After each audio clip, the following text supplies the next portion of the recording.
Madam Speaker, yesterday the Rules Committee spent 8 hours considering whether to bring H.Res. 755, the Articles of Impeachment, to the House floor. Given the 4-to-9 ratio of Republicans to Democrats on the committee, it is no surprise that we are now considering the articles before us.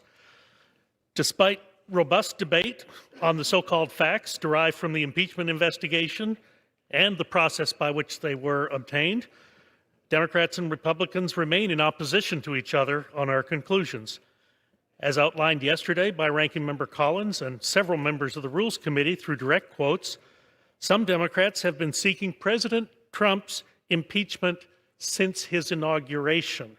The rush to impeach first and solidify the case second threatens the credibility of the process and threatens the credibility of the body engaged, this very House of Representatives.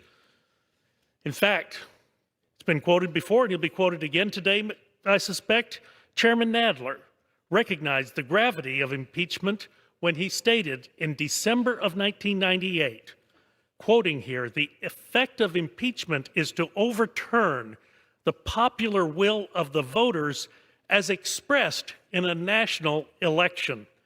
There must never be a narrowly voted impeachment or an impeachment substantially supported by one of our major political parties and largely opposed by the other. Such an impeachment would lack legitimacy and produce divisiveness and bitterness in our politics for years to come, and will call into question the very legitimacy of our political institutions." End quote. Well, on October 31st, this House voted to authorize the official impeachment investigation in H.Res. 660. The process outlined in H.Res. 660 did not include the robust minority protections afforded the minority party in previous impeachment investigations. Even more concerning, Chairman Nadler, Chairman Schiff refused to comply with the very rules of the House in granting access to committee records for members and scheduling a minority hearing in a reasonable amount of time, thus preventing the American people from being equally represented in the process.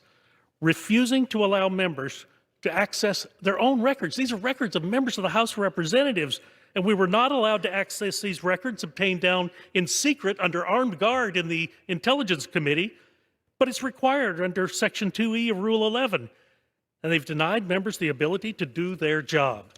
The Judiciary Committee did not hear testimony from even one fact witness, not even one, after they received a deluge of materials from the Intelligence Committee. This reversal of responsibility is indeed unprecedented. But turning to the case upon which the argument is based, we had a whistleblower. Not a fact witness, a whistleblower who never appeared before any member of Congress that we know of, a whistleblower complaint concerning a congratulatory call between President Trump and President Zelensky of the Ukraine. The whistleblower is known to have had contact with Chairman Schiff's staff, while Republicans were denied any contact.